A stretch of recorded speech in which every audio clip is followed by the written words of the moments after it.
Hi there, I'm Prajna, and I'm back after being gone for almost a month to the jungle in Peru. And I want to talk to you today about waking through dreams and my flavor of what I often hear called as shamanism. Now, I want to tell you right now that you have the capacity within you to be a shaman.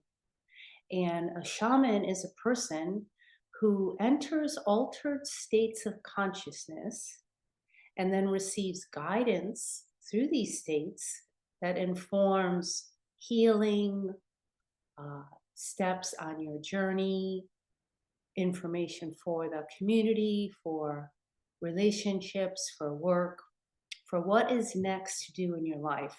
It's kind of like a dream weaver, altered states, all of your guide spirits and friends come to support. So, an altered state can also be entered through a variety of different ways. And I am here to tell you that one that is most easily accessible to all of us is dreaming. We enter into dreams every night, and we have a treasure chest of information available to us within each dream. Now, sometimes we don't remember our dreams, or maybe we don't go into a REM state where the dreams become more accessible to us. But that is another topic altogether where we need to work on nervous system regulation so that you can enter into these deeper states of rest and receive the information from dreams. So that would be navigating stress and other things that make it difficult to really let go in the night, let go into the dark. So dreams have a wealth of information. Now, I just was in the jungle. I wasn't working with DMT, which is hallucinogenic, but I was working with tree diets with my teacher, who is Ernesto Garcia, and he is a renowned tabacodero, curandero. And I now have completed all of my training over a pretty extended period of time. I took my time with it. Also, I wasn't able to always go to the jungle, but now I am an official curandera. And what I am doing through my work is bridging this opportunity to do dietas, meaning entering into spaces of solitude and separation for a certain degree of time so that you can let go of the busyness of the upper culture, all of the different so called civilized ways of being. I mean, even for me, I went the entire time um, with cold showers. It was so hot there, but no shampoo, no extra things like the makeup and the things that we feel like we need to have in our typical modern society, but no energy needed to go into that. No energy needed to go into conversations or to hold up any type of persona. So when you're in an environment like that, just like if you were to come on to a retreat with me, we're encouraging the opportunity for the veils of the different ways that we feel we need to maintain our personas or an egoic nature. Like we can let all of that down and relax and enter into a inner state, which then in many ways is an altered state. You could say that, but you could also say it's your natural state. It's natural to us that perhaps how we um,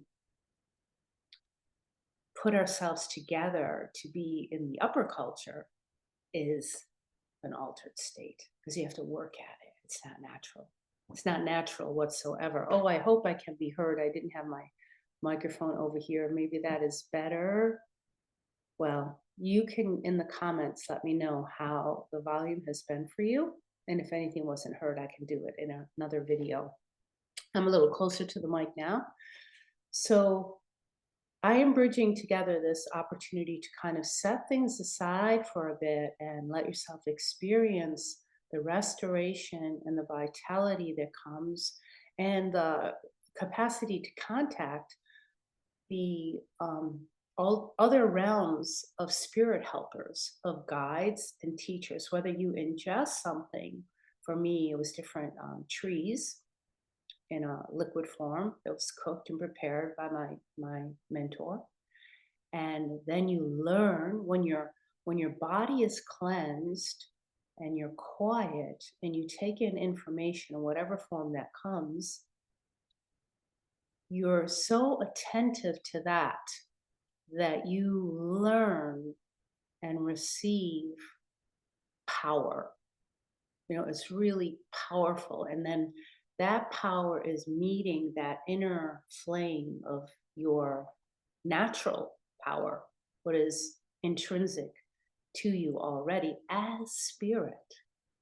And then in the listening to the dreams, writing them down, perhaps recording them, then you're listening to the soul. Like dreaming is soul making. And dreams help us. They have their own unique language that we learn to decipher, and that bridges the spirit worlds to our human world. And then we get to be in both worlds, kind of like in this world, but not really of it, and in this world, but not really of it, but able to live between both. And it can be an interesting experience because in coming back after all of this time of being really quiet in myself and feeling such deep rejuvenation and restoration and quiet, so delicious. And also the learning that has come with that. I could write volumes. And how do you even translate that? Well, I'm not quite sure. But I came back the other day and I'm sitting here, I come into my computer and I'm like, oh my gosh, how does this thing work? And do I even want to get it working?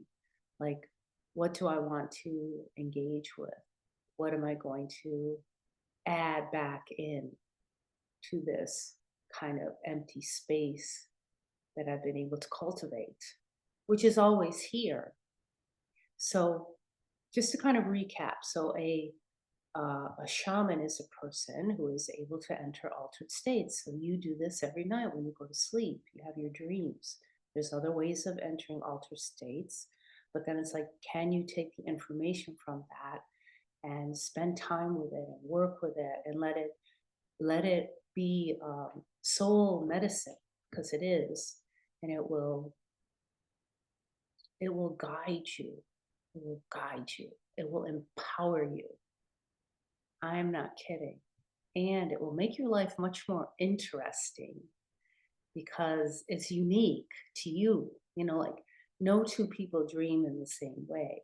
No two people have the same altered state of consciousness. We may visit similar terrain, but it isn't ever like exactly the same because we're unique. So our soul maker and our spirit guides are speaking uniquely to us. Right. So remember that, write that down, and then to cultivate the medicine that comes from it. So this is a very powerful practice of direct revelation. Like every night, a direct revelation is coming to empower you in how to live deeper, more with more information, with more connection, with more kind of a sense of being informed so that you don't feel so overwhelmed by the peril that is happening in our world right now, the complications, the devastations. We really are in a collective crisis. So the more that each one of us can enter into our own shamanic world of exploration and of consciousness and of grounding in our bodies, then we're a source for the goodness and the well-being of the entire planet. Yeah. So I am Prajnaohara, and this is my YouTube channel. I have a website, prajnaohara.com, which is under construction right now, but I have different events. I have a few retreats coming up. I have an information session coming up on the 24th, You can find out about that by going to my website, and it's free just to learn more about what my retreats are like and how we do work with different plants. And we work with dreams, we work in group dynamics, we do a lot of deep exploration. People come out of isolation because we come into this hoop, a circle of witnessing and mirroring, where you're able to come out of any sense of isolation to gather the missed parts, the parts that have been overlooked or suppressed or denied or been made fearful of. So parts can start to wake up, wake up and come home, come home to this sense of belonging to yourself, all the different parts, and owning who you are. And then to be fortified with the courage to live your unique life, to make your unique contributions, and to feel the gift that you are. Okay, lots of good wishes to you, and I'll see you next week. I'm happy to be back.